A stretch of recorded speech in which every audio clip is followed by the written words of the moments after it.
বুড়ি বাড়িটা ঝাড় দিয়ে পরিষ্কার করে সুন্দর করে গুছালো। আম গাছের ওপর বাস করত পেতনি, টোটন ও তার বউ ফুলি। বাবা বাবা, এই বুড়িটা আবার কোথা থেকে হাজির হলো এই বাড়িতে? দাঁড়া, আমার বাড়িতে থাকবি, তোকে দেখাচ্ছি মজা। সেই টোটনটা আবার গেল কোথায় তা কে জানে। মিনসেটাও না, বাঁচতেও সুখ দিল না, আবার মরার পরে ভূত হয়েও সুখ দিচ্ছে না। উঠোনটা কাল সকালেই পরিষ্কার করে নেব, যার বাড়ি হোক না কেন, কিছুদিন থাকতে পারলেই হলো। তারা ফিরে এলে না হয় চলেই যাব আমি। তা তোমার ঘোরা শেষ হলো? সারাদিন টই টই করে ঘোরা। সরো সরো, আমার পাশ থেকে সরো। এত সময় যেখানে ছিলে সেখানে যাও। ও ফুলি ফুলি, এভাবে বলো না গো লক্ষ্মী বউ আমার। তোমার পাশ থেকে আমি সরে কোথায় যাব বলো? এত সময় তো তোমার জন্য গাছরা ফুল আনতে গিয়েছিলাম গো, এই দেখো। এখন এসে ফুলটু আমার লাগবে না। এক বুড়ি এসেছে বাড়িতে, সে নাকি এখন থেকে এখানেই থাকবে। ও মা, বলো কি বউ? বুড়িটার তো বড্ড সাহস। চলো তো দেখি, এখনই বুড়িটাকে এ বাড়ি ছাড়া করব। কাউকে জায়গা দিব না এ বাড়িতে, কাউকে না।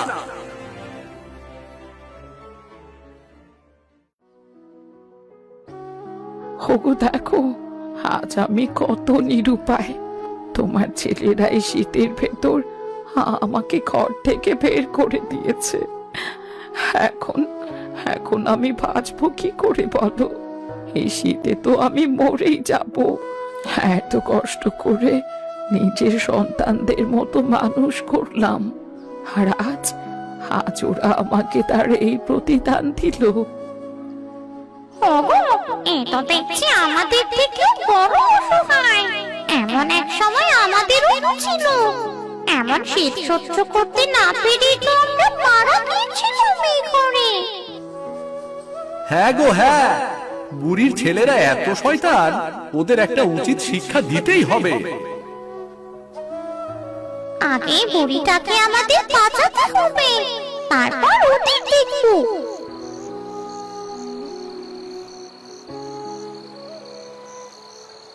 সেই দিন রাতে বুড়ি খাটের এক কোণায় ঘুমিয়ে পড়ল। মাঝরাতে টোটন ও ফুলি পেতনি বুড়ির ঘরে এলো। আমার কত শখের বাক্স এটা, কতদিন পর দেখলাম। বাক্সটা খোলো না তাড়াতাড়ি। হ্যাঁ খুলছি। আমার কত পছন্দের চাদর। আমাদের অসময়ের তো কেউ আমাদের কোনো উপকার করেনি। আমরাই বুড়িকে উপকার করতে পারলে নিজেদের কাছে খুব ভালো লাগবে। বুড়িটাকে দেখে কেন যেন খুব ভালো মনে হলো। এবার বুড়ি আরাম করে ঘুমুক, এই চাদরের সব দুঃখ কষ্ট দূর করে দিক।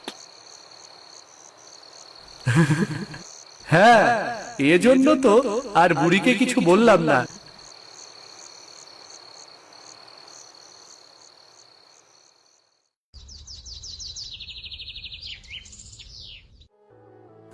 পরদিন সকালে বুড়ি ঘুম থেকে উঠে গায়ে চাদর দেখে তো খুব অবাক হলো।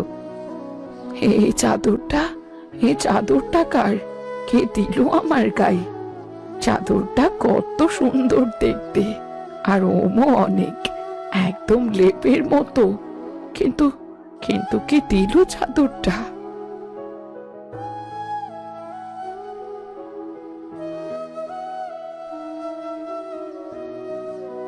চারদিক তো আগাছায় ঘেরা, আজ এগুলো সব পরিষ্কার করব।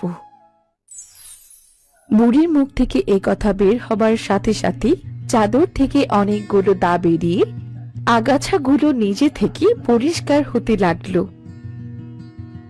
অনেকদিন পরে নিজেদের ঘর বাড়ি পরিষ্কার দেখে খুব ভালো লাগছে বলো। হ্যাঁ, তুমি তো এসব দেখে আমার সাথে ঝগড়া করতেই ভুলে গেছো। রোজ রোজ তোমার ঝগড়া শুনে মনে হতো ভূত থেকে মরে আমি আবার ভূত হই। আমাকে কি তোর জল্লাদ বউ মনে হয়? আরে না না, তুমি আমার ভূত বউ, আমার ফুলি বউ, আমার লক্ষ্মী বউ তুমি। মনে থাকে জানো?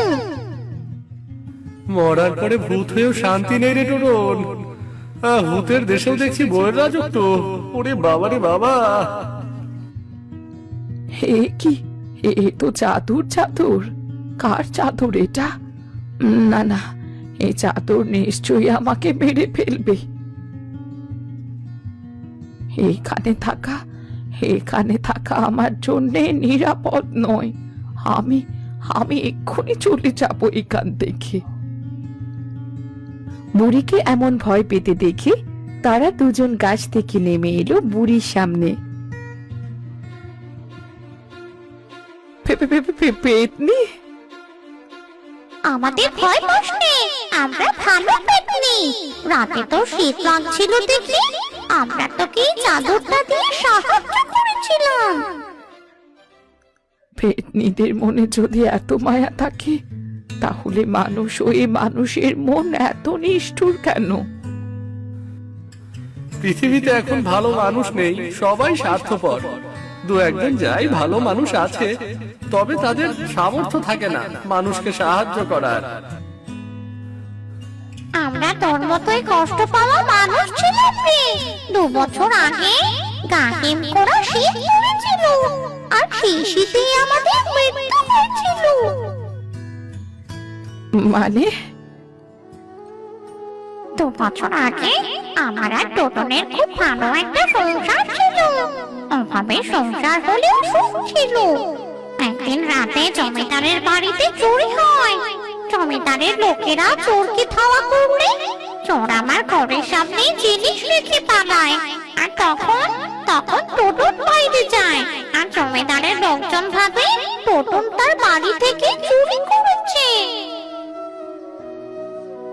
তাহলে গ্রামবাসী, তোমরাই বলো, এই চোরকে কি সাজা দেব? সোর ডারে মাইরা ফেলান হোক, সোর রে মাইরা ফেলান হোক। জমিদার মশাই দয়া করুন, ওকে আর সাজা দেবেন না, ও যে মরে যাবে। বেশ, ওকে আর সাজা দেব না।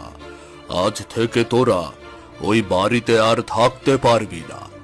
এ জমি আজ থেকে আমার। শ্মশান ঘাটের ওই বাগানে হবে তোদের স্থান। ওখানে তোরা ঘর বেঁধে থাকবি আজ থেকে। কিন্তু এই শীতে ওখানে আমরা কি করে থাকবো? সেটা আমরা কি করে জানবো? এটাই তোদের শাস্তি। এখান থেকে একটা সুতো নিয়ে যেতে পারবি না। না না না। বিচারে সেই দিন টোটন ও তার স্ত্রীকে ওই বাড়ি থেকে বের করে দেয়। টোটন ছিল কাঠুরে, সে ঘর বাঁধার কাজও করত। সে পাশের বাগান থেকে বাঁশ কেটে নিজ হাতে সুন্দর করে একটা ঘরও তৈরি করলো। কিছুদিন পর থেকে কাজ খুঁজতে গেলে কেউ তাকে কোনো কাজ দিল না। গিন্নি, এভাবে আর কতদিন কাটাবো? কেউ তো আর কাজেও নিচ্ছে না গো। 3 দিন কেটে গেল, এইভাবে জল পান করি আর কতদিন কাটাবো? তুমি বরং কাঠ কেটে নদী পেরিয়ে পাশের হাটে কাঠ বিক্রি করো। এই হাড় কাঁপা শীতে এমন ভাবে থাকলে তো আমরা মারাই যাব। দেখি কি করা যায়।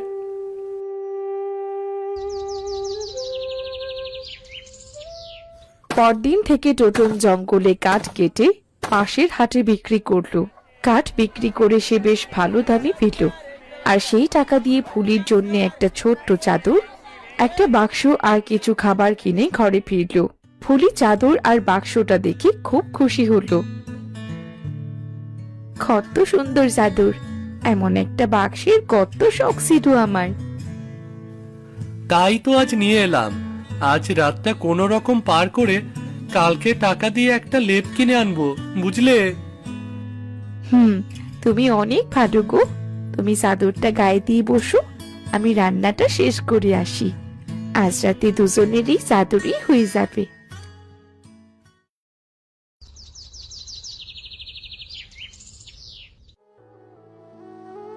পরদিন সকালে টোটন আর বিছানা থেকেই উঠতে পারল না। ঠান্ডায় তার জ্বর চড়ে এলো। এক সপ্তাহ যাবার পরও টোটন সুস্থ হলো না। ফুলি, আমি মনে হয় আর বাঁচবো না গো। হে উপরওয়ালা, আমাদের এত কষ্ট কেন দিলে? একটা লোকও আমাদের সাহায্য করলো না। এ কেমন বিচার আমাদের শুননি? বিনা দোষে এত বড় শাস্তি। কাউকে ক্ষমা করব না, কাউকে না, কাউকে না। ফুলিও ঠান্ডায় অসুস্থ হয়ে পড়ল। এক সপ্তাহ প্রচন্ড ঠান্ডা সহ্য করে ও না খেতে পেয়ে তারা দুজনেই মৃত্যুর কোলে ঢলে পড়ল। তোমাদের সাথে যা হয়েছে তা খুব খারাপ হয়েছে। কাউকে বাঁচতে দিইনি, জমিদারের বংশ নির্বংশ করেছি। যারা বিনা দোষে আমাদের অপবাদ দিয়েছে সবাইকে মেরেছি। তুমি আজ থেকে এখানে থাকতে পারো। এ চাদর তোমাকে সাহায্য করবে, আমরা তোমাকে সাহায্য করব, তোমার কোনো কিছুর অভাব হতে দেব না। ধন্যবাদ তোমাদের, তোমরা খুব ভালো। বুড়িমার গায়ের চাদরটি একে একে বাড়ির সব কাজ তার জাদু দ্বারাই করে দিল। বুড়িমা পরম যত্নে চাদরটি গায়ে জড়িয়ে ধরল। আমার শীতের চাদর, চাদরটা গায়ে জড়ানোর পর থেকে আমার সব দুঃখ দূর হয়ে গেছে। এবার বুড়ির ছেলে ও বউদের একটা শিক্ষা দিতে হবে। ঠিকই বলেছো।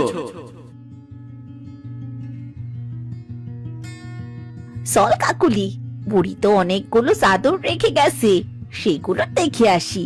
আর সরকার কিছু সুতা কেটে চাদর বানানোর চেষ্টা করি। হ্যাঁ দিদি চলো, বুড়ি তো বেশ কটা চাদরও রেখে গিয়েছিল, বেশ ভালোই দাম পাওয়া যাবে।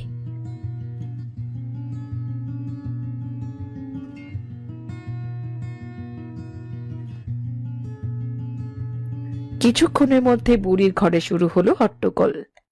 তারা দুই বউ যখনই চাদরগুলোতে হাত দিল তখনই চাদরগুলো উড়ে গিয়ে তাদের আষ্টে পৃষ্ঠে পেটাতে লাগলো।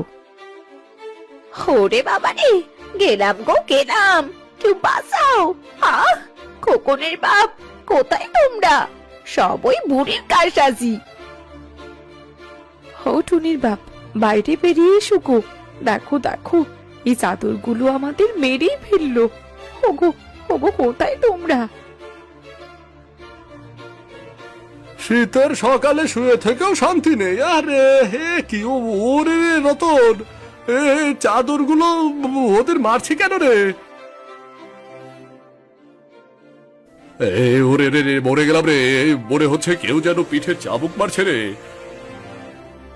এসব এসব আমাদের পাপের শাস্তি, তোমার মায়ের সাথে অন্যায়ের শাস্তি।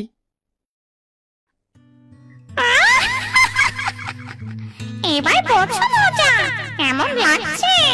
বুড়ির কষ্ট করা চাদর বিক্রি করবি, তাই না? আজ ওদের জনমের মতো শিক্ষা হয়ে যাবে, দেখো।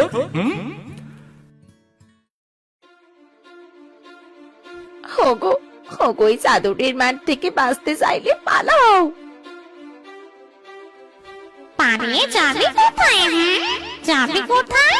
তোদের বুড়ির পায়ের কাছে যেতে হবে। চাদরগুলো তাদের তাড়া করতে করতে বুড়ির কাছে হাজির করলো। সবাই হাউমাউ করে কাঁদতে কাঁদতে বুড়ির পায়ের ওপর গিয়ে পড়লো। আরে কি করছিস কি তোরা? ছাড়, পা ছাড়। ও মা, মা গো, আমরা ভুল করেছি, আমাদের তুমি ক্ষমা করো, ভুল করেছি আমরা, ক্ষমা করো। আমাদের খুব শিক্ষা হয়েছে মা, আপনার সাথে আমরা অনেক অন্যায় করেছি। তোমরা সবাই আমারই সন্তান। মা কখনো সন্তানের ভুল মনে রাখে না বাবা। শুধু জন্ম দিলেই মা হয় না, আমরা রত্ন চিনতে ভুল করেছিলাম, আর কোনো ভুল হবে না মা। তোমাকে আজ থেকে আমরা মাথায় করে রাখবো, মাথায় করে রাখবো।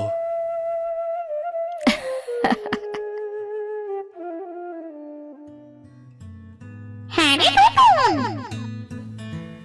বল ফুলি। চল আজ থেকে আমরা মুক্ত।